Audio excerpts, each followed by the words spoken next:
O eto, pambansang nanay, survivor, pambansang nanay, survivor, pambansang nanay, survivor, pambansang nanay, survivor, pambansang nanay, survivor. Wala akong utang sa'yo, isang linggo, hindi kita sa shoutout. Binuhos ko na dyan lahat.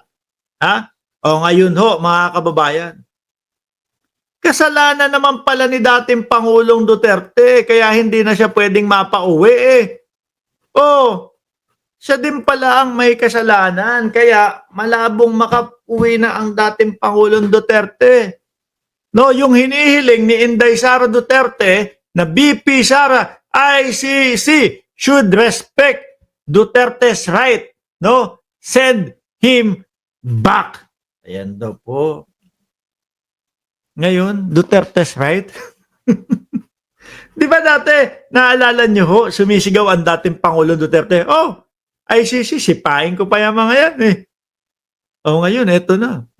Tsaka sinabi ni dating Pangulong Duterte habang nasa eroplano siya, o eto mga kapulisan, ha? Yung pangako ko sa inyo, natutuparin ko, basta gawin nyo ang trabaho nyo, tutuparin ko yung sinabi ko, ako ang bahala sa iyo. Eto, sinunod ko na.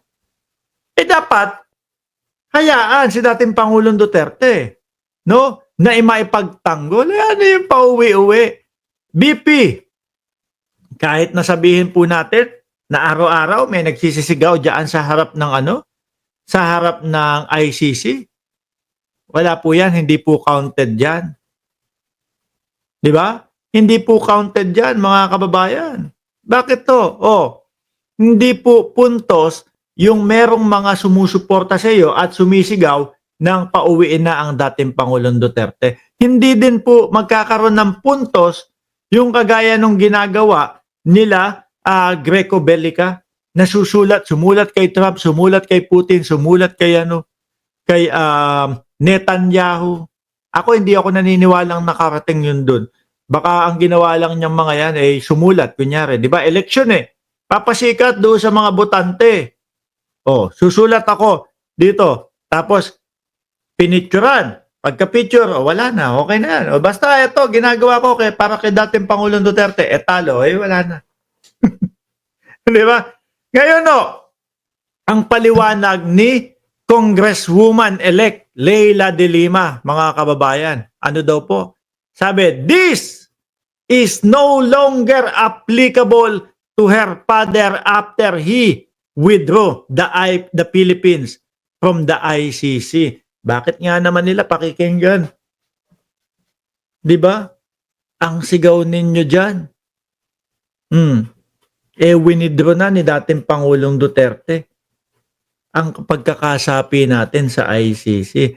Nakita nyo ho, mga kababayan, kung paano nakuha si dating Pangulong Duterte? Hindi puro mekta yan sa Pilipinas. No? Yung ICC, nakiusap, Bongbong Marcos, ipaaresto mo si dating Pangulong Duterte. Wala pong ganon, mga bossing. Ang ginawa po ng ICC, dahil hindi nga po sila makadirekta sa Pilipinas, nakipagtulungan po o nakipag-usap sa sa Interpol po o International Police. So umikot pa ho, mga kababayan. Ngayon, ang gusto nila romekta, no? Sigaw daw ng Pilipinas. Iuwi na si dating Pangulong Duterte. Yun pala, kasalanan pa ng dating Pangulong Duterte. Bakit pa namin pakikinggan yan? Sabi ng Pangulo o sabi ng tatay mo, kakalas na sila sa ICC. Wala na kaming dyan. Wala na kaming sagot dyan. Nandito na sa amin, ang tagal tumatangis, ang tagal umiiyak, noong mga nabiktima di umano ng EJK. So ngayon, panahon na para balansehin natin ang sitwasyon. Di ba? Nasa harap namin si dating Pangulong Duterte, lilitisin namin. Base kung gaano kayo galing dumepensa para sa kanya. Kaso ho, mga kababayan, yung attorney, di ba? Yung attorney, nino po? Attorney, si Attorney Kaufman, kung ano-ano ang pinaggagawa, kung ano-ano ang inuuna, kesyo uunahin po, disqualify. Di ba? disqualify po natin yang mga yang mga judges. Akala ho yata nila mga kababayan, Pilipinas Sa Pilipinas, kayang-kaya nila siguro yung ganong gawain.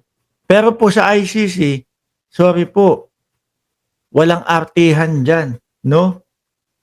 Walang artihan po. Diretso tayo doon sa kaso. Diretso tayo doon sa mga nagrereklamo. At ito, sabihin nyo sa amin kung ano ang depensa ninyo. Di po ba? Eto pa. If only her father did not withdraw the Philippines, from the ICC, BP Sara can actually pursue the remedy of provision, the remedy of provisional release of her father in the Philippines. Tingnan nyo, kung hindi pala kumala si dating Pangulong Duterte, merong posible na maipauwi siya. Wala, kaso. Ayun, kumalas. Hindi. Kasi naman mga kababayan, bakit naman po hindi kakalas? 'Di ba? Nung naramdaman niya na, nung napansin niya na mga bossing na siya pala yung iniimbestigahan, kakalas kami diyan. Ako pala iniimbestigahan niyo. Kung ako ho ang presidente noon, alam ko hindi mangyayari. Sample lang po. Kung ako yung presidente noon at alam ko wala akong ginagawang mali, wala akong ginawang kalokohan, hindi ako umabuso sa sambayan ng Pilipino. Ay nako, sige. 1 to sawa kang mag-imbestiga dyan. Lahat ng tanong mo, sasagutin ko. Di ba? Kasi wala naman ako tinatago At alam ko na tama yung ginagawa ko. At walang mali doon sa ginagawa ko. Pero si dating Pangulong Duterte, nung nalaman niya na siya na yung iniimbestigahan, ay dali-dali na po. Baklas sa ICC. Ngayon, napaisip lalo ang sambayan ng Pilipino. Bakit ganun? Natakot siya. Ba't hindi niya ipinagtanggol ang kanyang sarili? Bakit hindi niya idinipensa ang kanyang sarili? Di ba? Sabi ni Marijo, nahawa na din ang DDS kung ano-ano na lang ang pinagsasabi na alawenta. Ayan, yung mga DDS, paulit-ulit doon sa mga walang kwenta pinagsasabi. Pati yung si Kopman, nadamay na. Puro fake news na rin ang pinapaniwalaan. Keso daw po ang prosecutor ni dating Pangulong Duterte, nasa Maynila daw po. Gusto yatang sabihin na ang presidente natin. Hindi nyo ba alam? Ang tagal nang nakakaso niyan, 2017 pa lang. Nakita nyo din ba yung respeto ng ICC sa Pilipinas? Na imbis na sakupin yung buong pagkakaupo ng dating Pangulong Duterte o pagiging presidente niya, hindi po nila ginawa. Mga bossing, hindi po nila ginawa. Bakit? Sabi, hanggang dito lang, hanggang 2019 lang. Kasi hanggang dito lang yung sakop natin dahil si dating Pangulong Duterte ay bumaklas na sa ICC pagkatapos nito.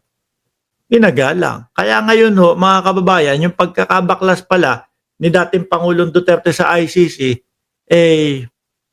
magiging dahilan din pala para hindi siya makauwi, Para hindi pansinin yung hiling nila sa ICC. 'Di ba? JP Velasco, salamat po sa inyong super sticker. Pinagkaguluhan daw si BBM sa mall sa MRT, sabi ni Renato Solomon. Sasabihin ng mga DDS diyan, uy, wala kang pumapansin kay Bongbong Marcos doon sa MRT Gaganon ho yan mga yan, mga kababayan. Tapusin ko na to. If only her father did not withdraw the Philippines from the ICC, BP Sara can actually pursue the remedy of provisional release of her father in the Philippines. She cannot ask for his father's release now by simply mouthing platitudes to human rights. Naku, sila pa ngayon ang hihingi ng tulong sa human rights. Naalala ko nung panahon ni dating Pangulong Duterte. Kawawa ang human rights sa kanila. Di ba? Hindi nag-iisip si Manyakol. Grabe magkomento to si Malyari Mascareñas 1834 SMC. Ay, nako po.